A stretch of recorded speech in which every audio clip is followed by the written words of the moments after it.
Hello everyone, welcome to my channel. I am Srishti Tyagi और आज मैं आप सभी के लिए लेकर आई हूँ एक नई वीडियो जो कि हमारे क्लास 10th का टॉपिक है, चैप्टर नंबर 15 हमारा पर्यावरण। पर्यावरण जो है वो दो शब्दों से मिलकर बना हुआ है, परि प्लस आवरण। पर्यावरण का अर्थ होता है कि हमारे आसपास पाए जाने वाले जितने भी सजीव और निर्जीव चीज़ें हैं, ऑर्गेनिजम्स हैं, उन सब से मिलकर हमारा पर्यावरण मिलकर तैयार होता है, जो कि हमारे दैनिक जीवन में बहुत ज़्यादा एक रोल प्ले करता है। इसके बाद आता है हमारा जैव निम्नीकरणीय पदार्थ, बायोडिग्रेडेबल सब्सटेंसेस। वे पदार्थ जो जैविक पराक्रम द्वारा अपघटित हो जाते हैं जैव निम्नीकरणीय पदार्थ कहते हैं, जैसे कि मल मूत्र आदि। जैसे जैव निम्नीकरणीय मतलब बायोडिग्रेडेबल सब्सटेंसेस वो सब्सटेंसेस होते हैं, वो पदार्थ होते हैं जो कि हमें दोबारा से बन जाते हैं, जल्दी से हमें वो मिल जाते हैं, वो इजीली नष्ट भी हो जाते हैं और इजीली उनको यूज भी किया जा सकता है। अजैव निम्नीकरणीय पदार्थ मतलब नॉन बायोडिग्रेडेबल सब्सटेंसेस वो होते हैं अजैव निम्नीकरणीय ऊर्जा पदार्थ। वे पदार्थ हैं जो अजैव पराक्रम द्वारा अपघटित नहीं होते। ये पदार्थ सामान्यतः अक्रिय हैं तथा लंबे समय तक पर्यावरण में बने रहते हैं अथवा पर्यावरण के अन्य सदस्यों को हानि पहुंचाते हैं, जैसे कि DDT, मरकरी के लवण आदि। तो बायोडिग्रेडेबल और नॉन बायोडिग्रेडेबल मतलब कि जैव निम्नीकरणीय पदार्थ और अजैव निम्नीकरणीय पदार्थ का ये मतलब है कि जो पदार्थ जल्दी से नष्ट हो जाते हैं और हमारे दूसरी चीजों को प्रभावित नहीं करते, उन्हें हम जैव निम्नीकरणीय पदार्थ कहते हैं। लेकिन जो पदार्थ हमारे आसपास लंबे समय तक के लिए प्रेजेंट रहते हैं और दूसरों के ऊपर भी प्रभाव डालते हैं, हानि पहुंचाते हैं, तो उनको हम अजैव निम्नीकरणीय पदार्थ कहते हैं। जैसे कि जैव निम्नीकरणीय पदार्थ जैसे कि मलमूत्र और वाज्य पदार्थ, और अजैव निम्नीकरणीय मतलब कि DDT मॉलिक्यूल्स और मरकरी के लवण। इसके बाद हमारा आता है इकोसिस्टम। इकोसिस्टम मतलब परितंत्र और इसके संघटक क्या हैं? जैविक और अजैविक समुदाय के संबंधों को प्रदर्शित करने वाली कार्यात्मक इकाई को परितंत्र कहते हैं, जैसे कि तालाब, झील आदि।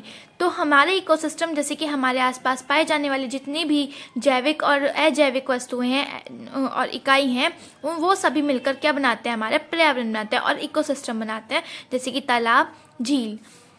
सबसे पहले इसमें आता है हमारा उत्पादक, प्रोड्यूसर। उत्पादक वो जीव होते हैं जो कि प्रकाश संश्लेषण की प्रक्रिया में मदद करते हैं, जैसे कि जिससे हमें क्या मिलता है? खाना मिलता है। और जैसे कि सभी को पता है कि हर ऑर्गेनिज्म, हर जीव एक दूसरे से खाने के रूप में एक दूसरे से अटैच्ड है। तो उत्पादक जो होते हैं, प्रोड्यूसर्स क्या होते हैं? पेड़ पौधे, छोटे छोटे जो पेड़ पौधे होते हैं, जिनसे क्या होती है? प्रकाश संश्लेषण की प्रक्रिया होती है और जिससे हमें क्या मिलता है? खाद्य पदार्थ मिलते हैं, जो कि दूसरे जीवों के लिए एक जीने का सहारा है। जैसे कि उत्पादक जीव क्या करते हैं? कार्बन डाइऑक्साइड, जल तथा सूर्य के संयोग से कार्बोहाइड्रेट नामक खाद्य पदार्थ या भोजन बना लेते हैं। उत्पादक जीव का उदाहरण है हरे पौधे। इसके बाद आता है उपभोक्ता। उपभोक्ता क्या करते हैं?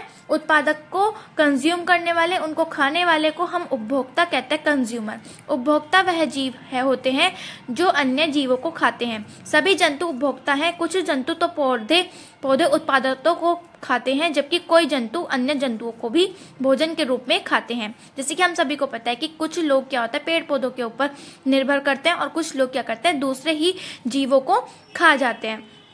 तो उपभोक्ता क्या होता है? जो पेड़ पौधों पर भी निर्भर करें और जीव जंतुओं पर भी निर्भर करें अपने भोजन के लिए।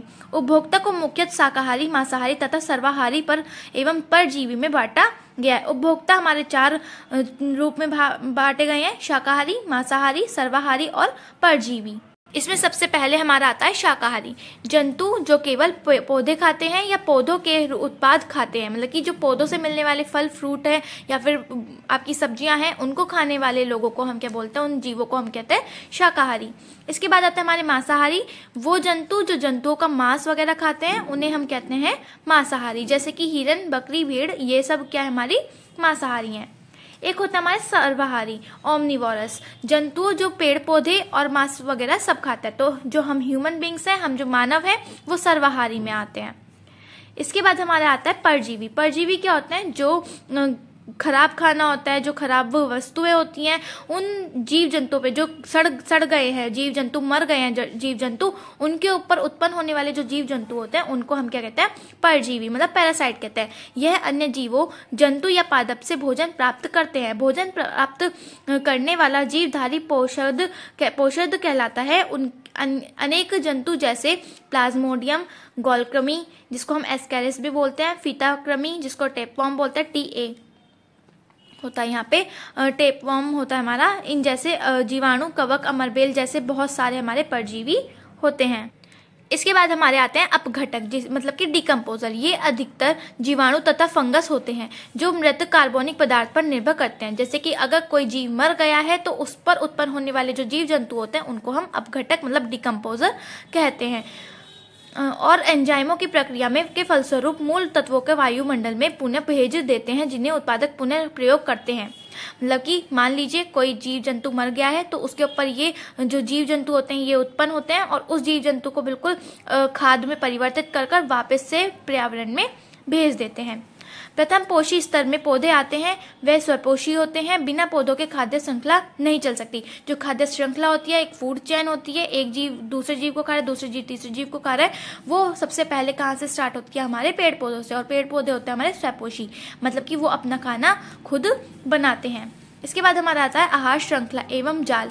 तो आहार श्रृंखला में क्या होता है कि जो आहार के बेसिस पर क्या होती है, एक श्रृंखला बनाई जाती है कि सबसे पहले पेड़ पौधों को खाने वाले जीव, फिर उसके बाद उन जीवों को खाने वाले जीव, और फिर उन जीवों को खाने वाले जीव को हम क्या बोलते हैं? आहार श्रृंखला के अंदर लेकर आते, जिसमें कि हमारे सबसे पहले हमारा आता है हमारे स्वपोषी आते हैं, फिर हमारे शाकाहारी आते हैं, फिर मांसाहारी, फिर सर्वाहारी, और फिर उसके बाद आते हैं हमारे अपघटक। ये हमारा आहार श्रृंखला है जिसमें बताया हुआ कि जो पेड़ है, पेड़ों को हिरन खाता है और हिरन को चीता खाता है।